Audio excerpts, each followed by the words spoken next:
আসসালামু আলাইকুম। আজকে একটা কথা বলেছেন মির্জা ফখরুল ইসলাম আলমগীর। ফেব্রুয়ারিতেই নির্বাচন হতে হবে, এর কোনো ব্যতিক্রম হবে না। কেন বললেন জানেন? বললেন এই কারণে যে একটা অনিশ্চয়তা মনে হচ্ছে যে এমন কিছু ঘটনা ঘটছে, তাতে আবার সেটার উপর ভর করে নির্বাচন যাতে পেছানো যায়। আইন শৃঙ্খলাজনিত নানা ঘটনা ইতিমধ্যে ঘটেছে, তার মধ্যে বড় একটি ঘটনা হচ্ছে সেই সোহাগের হত্যাকাণ্ড মিটফোর্ডের সামনে। এছাড়াও আরও ঘটনা তো আছে, এবং এরই মধ্যে খেয়াল করবেন যে বিএনপি বিরোধী বেশ একটা আন্দোলন চাঙা করানো হয়েছে। বিশেষ করে ইসলামী দলগুলো, ইসলামী আন্দোলন, জামাতে ইসলাম, ছাত্র শিবির, তারা রাস্তায় নেমেছে। এনসিপিও তাদের সাথে আছে। কখনো কখনো তারা যৌথভাবেই আন্দোলন সংগ্রামগুলো করছে রাজপথে। টার্গেট হলো এইসব ঘটনাকে কেন্দ্র করে পুরো দায় দায়িত্ব বিএনপির উপর চাপিয়ে দেওয়া।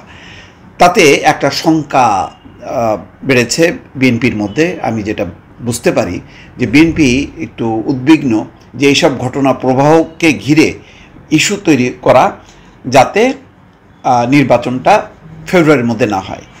বিএনপির আগে তো ডেডলাইন ছিল ডিসেম্বর, সেখান থেকে তারা আরও 2 মাস পিছিয়েছেন। এরপরে আর তারা কোনোভাবেই পিছাতে চায় না।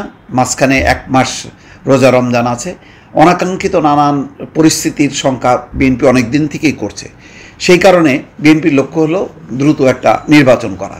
কিন্তু এই যে ইস্যু হচ্ছে এবং বিএনপি বিরোধী একটা জনমত গড়ে তোলার চেষ্টা কোনো রাজনৈতিক দল করছে, সেই সব কারণে বিএনপির মধ্যে একটা উদ্বেগ, উৎকণ্ঠা। মির্জা ফখরুল ইসলাম আলমগীর তাই বলছেন যে আমাদের লক্ষ্য এখন একটাই, বাংলাদেশে এই 26 ফেব্রুয়ারিতে নির্বাচন হইতেই হবে, এর কোনো ব্যতিক্রম হবে না।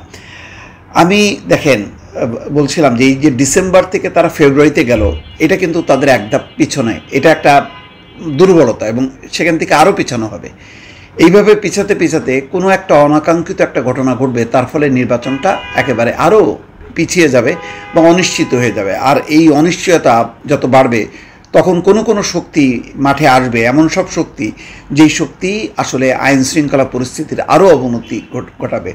যে রাজনৈতিক পরিস্থিতি, যে ভারসাম্যের একটা রাজনীতি ছিল, তার মধ্যে ফাটল ধরবে। ইতিমধ্যে ফাটলের নানা আলামত শুরু হয়ে গেছে। আজকে রুহুল কবির রিজভী দেখলাম বলেছে যে 2-1টি ইসলামী দল তারা বিএনপির বিরুদ্ধে অপপ্রচারে মাঠে নেমেছে।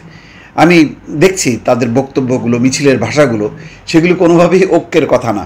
এনসিপিও জোরালো, প্রতিদিন তাদের বক্তব্য আছে যে বিএনপি চাঁদাবাজ দল, বিএনপি মুজিববাদী দল, এই সমস্ত বলে ঠেলে দেওয়া হচ্ছে আওয়ামী লীগের কাতারে, যাতে আওয়ামী লীগকে যেভাবে মানুষ ঘৃণা করেছে, আওয়ামী লীগের বিরুদ্ধে যেভাবে সংগঠিত হয়েছে, সেরকম একটা প্রচেষ্টা কিন্তু পরিষ্কার। এসব কারণেই মির্জা ফখরুল ইসলাম আলমগীর বিএনপির কেন্দ্রীয় কার্যালয়ের সামনে সমাবেশে বলছেন, গণতন্ত্রের প্রশ্নে আমাদের কোনো আপোষ নেই, আমরা নির্বাচন চাই, যেই সিদ্ধান্ত হয়েছে সেই সময়টাতেই আমরা নির্বাচন চাই। কিন্তু এটাও সত্য, ওই যে যদি কিন্তু লাগানো আছে, যদি সংস্কার আগায়, যদি বিচার আগায় তাহলে হবে, তাহলে হবে না। তো এখন এই যদি কিন্তুটাই কাল হয়ে দাঁড়াচ্ছে বিএনপির জন্য মনে হচ্ছে। তো একটা আশার সঞ্চার হয়েছিল, কিন্তু সাথে সাথেই তার বিরুদ্ধে একটা মতামত। প্রথমে দাবি তোলা হলো স্থানীয় সরকার নির্বাচন, সংখ্যানুপাতিক নির্বাচন পদ্ধতি চালু করা। এখন তো আইন শৃঙ্খলা পরিস্থিতি সেটা বিএনপির উপর চাপায় দিয়ে বলা হচ্ছে যে এর ফলে নির্বাচনের কোনো পরিবেশ নেই। সেটা জামাতের আমিরও বলেছেন পাটগ্রামের ঘটনাকে কেন্দ্র করে। সব মিলিয়ে একটা আশা নিরাশা দোলাচালে দুলছে বিএনপি। সেই কারণেই তারা বলছে যে ফেব্রুয়ারিতেই নির্বাচন হইতে হবে। দর্শক ভালো থাকবেন, আল্লাহ হাফেজ।